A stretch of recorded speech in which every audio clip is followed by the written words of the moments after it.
Hi, I'm Dr. Gail Gross, and this is podcast number 6, How Men and Women Handle Stress Differently. You've been angry at your spouse all day, not making eye contact and ignoring his questions. Yet, he seems completely oblivious. At the end of the day, you confront him about the situation, and he seems shocked. I didn't even know you were angry with me, he protests. And as hard as it may be for you to imagine he was clueless to your cues, he may be telling the truth. It has a lot to do with how men and women handle stress differently. To understand these differences, we have to first examine the initial purpose of stress. Whatever benefit stress may once have offered has mostly disappeared. Primitive man relied on his body's systems to gear up for flight or fight. When he was threatened, his adrenal system started pumping furiously, and he used every bit of the magical substance to save his hide. 3 stress hormones are involved in the flight or fight syndrome: cortisol, epinephrine, and oxytocin. Cortisol and epinephrine lower immunities and raise blood pressure. Oxytocin softens the reaction of cortisol and epinephrine by relaxing the emotions. Men release less oxytocin than women, and therefore have a stronger reaction from both cortisol and epinephrine. Because of the increase of oxytocin and the reproductive hormones, such as estrogen, women are tenderized to nurture and reach out to others in an effort to both protect themselves and their young. Women are about relationships. In fact, their self-esteem and identity are often dependent upon their feelings of adequacy in relationships. Men, on the other hand, are wired to be problem solvers.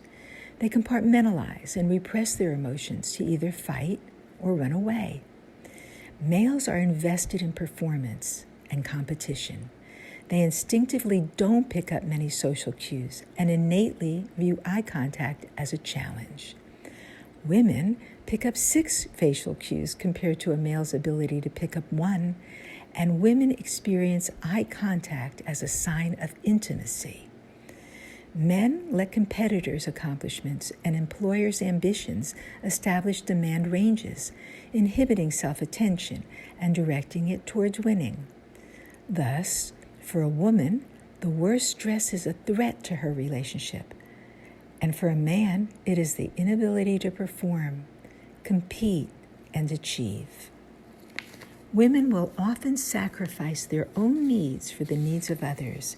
Their self-esteem is so wrapped up in relationships that a woman may let others' needs determine her stress limits while ignoring her own needs. Therefore, women get caught up in the dilemma of overdemand and insufficient self-maintenance, while men repress and compartmentalize their feelings of stress in an effort to attain an extrinsic object.